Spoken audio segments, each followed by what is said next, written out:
Hi everyone, Kate here. I am about to process my last wild soda of the year, and I thought I would show you this last step because I always get so many questions about this. And it's something I really enjoy, just going out into nature and experiencing it, but also learning how to work with the things you find in nature. And I know some of you find that interesting too. So hopefully this will inspire you. First of all, what's a wild soda? The term soda is a bit of a misnomer. It's not a sugary beverage like you would buy a Coke or a Pepsi, but it is carbonated. It becomes carbonated because of the wild yeast, which you're feeding in a jar like this. And it can be a little sweet. You can also make it not sweet at all. And actually, most of the sugar that you use for a wild soda recipe is going to feed the yeast. I should say, quick sidebar, everything I've learned is from Pascal Baudard. Baudar is, I think, how you spell his last name. He has several great books on the subject of wild eating and wild cooking, and has a great Instagram and Facebook presence that he teaches a lot of this stuff. I actually took a webinar with him a few weeks ago, really enjoyed it, and this is my first time practicing the technique that he taught in that webinar to make my sodas. So I'm really excited to see how this turns out. Okay, so a wild soda, yeah. Anything you find in nature. It can also be anything, well, not anything, almost anything that you buy in a grocery store. This blew my mind. I was able to use store-bought organic sage that I had left over from Thanksgiving, like the leaves, fresh leaves, to create my wild starter, which is this. You see all those bubbles? That's wild yeast that I have been feeding, and I started this a month ago, and I've just kept feeding it. I'll probably change it soon because it's just getting a little worn out, but there's wild yeast that were on the sage. I fed them with sugar and distilled water, shook it up, let it sit at room temperature, and it started. This is evidence that there's wild yeast in there. This starter is part of the method Pascal taught in the webinar I took. Portion of this went into this. And then the berries in here are Russian olives. So I didn't know about Russian olives until this year. They're invasive species in most parts of the US. People do not like them in their yard. I don't recommend that you plant them, but you can find them wild growing often along riverbanks and in creeks, along creeks. And they are not good. They're not flavorful most of the year, the berries, that is, because they're very astringent, very dry, and very tannic. At least that's what all the things I've read online. I haven't actually eaten one. But this is something Pascal taught. Come winter, which we're in right now, the sugar in them really comes together and it makes this really sweet, amazing fruit. Now, it's not a fruit like a strawberry. You're not gonna take this nice big bite of it. They're quite small, as you can see. And they have this really big seed inside of them. So it wouldn't be a fruit I would want to go intentionally eat just straight off the plant. But it makes a really great soda. And you can also do lots of other things with it too. But the Russian olive has wild yeast on it already, just from being in nature. And then I brought it home, and then I put it in this jar with the ratio that Pascal was teaching of a certain amount of my starter that helps introduce more wild yeast, and that's already kind of going. So it's kind of a jump start. A little more sugar, distilled water, and some lemon. I chose to do lemon with this one. So this is Russian olive and lemon. Now, what does a Russian olive taste like? I actually picked a bunch the other day and brought them home and did try them, and they were delicious. Very much like how there's complexity to a fig. It's not just sweet. It's got like some interesting depth of flavor. These were very similar to that. I also cooked it down into a syrup, sort of chutney the other day, and it was a unique flavor. And that's one of the things I love about foraging, which I do a lot of, is that you can find all these flavors that we don't get in regular life. If you were to compare it to movement, if you think of like a workout as kind of what you get when you go to the grocery store for food. For example, you tend to do maybe squats, maybe some push-ups, lunges, maybe you go walking or running. It's some pretty typical things that you see in workouts.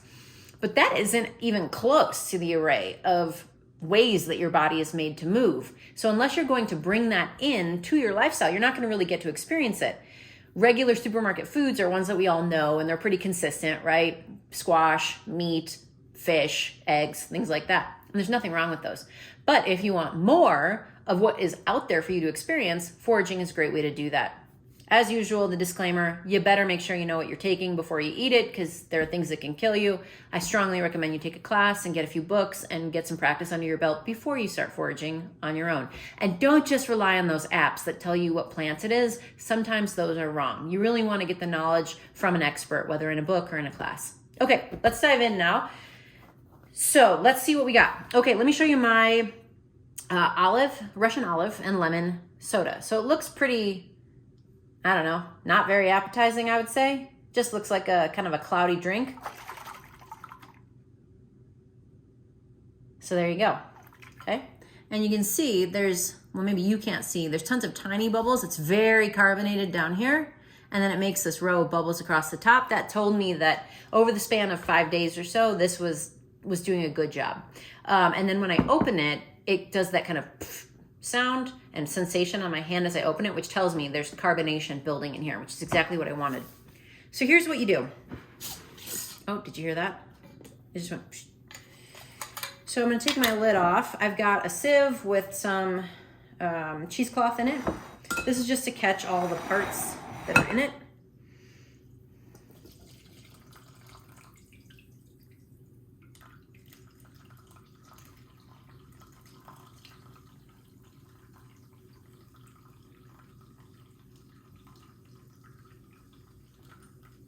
There's so many bubbles right as I'm pouring it. That's awesome. And I'll say, as this is finishing draining, I did a lot of whole Russian olives, but then I also crushed a few and tossed them in there as well. I'm still practicing with learning which things I should really crush up or open up to get the flavors that are on the inside, and which ones are fine just to do whole. And so this was kind of a 80-20 mix of whole versus slightly crushed. Okay, so that's filtered through. And then let's have a little taste. Oh, I see one little guy right there. Let me grab that. And this is just for me, so I'm just trying to keep it, you know, cleaned out and clear and like no stuff in the final product. But obviously, if you were doing this, you know, to sell, you'd have to be in a different kind of kitchen. But for your home use, just make sure you're being clean with your own stuff. So I had a sterilized jar, I had a nice clean lid, I had a clean tool there, clean tool here. So we'll have a little taste. Ooh, that's good. It's very lively on your tongue when you get the carbonation right, which I really enjoy when that happens. It doesn't always happen. Sometimes these experiments don't work out. It's very lively. It's got a touch of sweetness to it and a lot of lemon, because I did about a third of a cup of lemon juice in that. But the sweetness is so interesting because, like a lot of wild foods, you're like, what is that flavor? And you don't know it because you haven't experienced a lot of wild flavors, so you don't really have a way to describe it. I think when Pascal first said, oh, it's a bit like, think of a fig when you think of a Russian olive, I was like, oh, that makes sense. There's complexity in a fig flavor, but how would you describe a fig tasting? Tastes like a fig, right? This is similar. You're like, well, it tastes sweet, sort of, but there's depth to it. Tastes like a Russian olive. I don't know what else to tell you. So once we've done that, I've got these swing top bottles. These are my favorite. This, especially if you're going to do a second ferment. So this had fermenting happening while it was in here.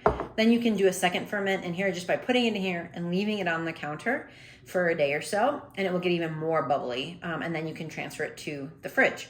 So I love these swing top bottles. I think they're fantastic. Then I need my little funnel. And then the last thing I need is a ladle. Okay. So, oh gosh, that's so pretty.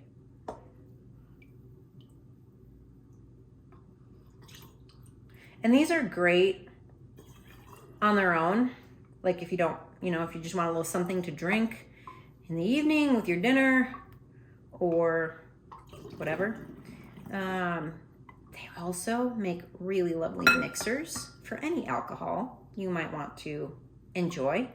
I just did a grapefruit one, which my newsletter digest readers, which if you're not on that, you can get that at theunbreakablebody.com. You can log in, not log in. You can opt in there. I'll log in. You opt in. You can opt in there. It's a free weekly digest where I share education on exercise and body care, and then share links to cool things that I'm eating or enjoying, or books I'm reading, new stuff I'm writing. So you can opt in there. But they know all about how I've been working on this. I did a grapefruit one the other week. It didn't quite work out because it worked out fine in terms of it processed in flavoring the whole concoction, but it didn't get as bubbly as I wanted to because I couldn't for the life of me find an organic grapefruit. And Pascal said that. He's like, if you don't get organic food, if you're doing grocery store stuff, you're not going to find a lot of wild yeast on that because of the pesticides. And I was like, okay, that makes sense. I should have just said, scrap the whole idea of a grapefruit one, but I was thinking like holiday and grapefruit cranberry, and it tastes like grapefruit cranberry, but not as bubbly as I wanted. So we just put that one to the side, and it's just a good sipper without some of the bright, light carbonation bubbliness.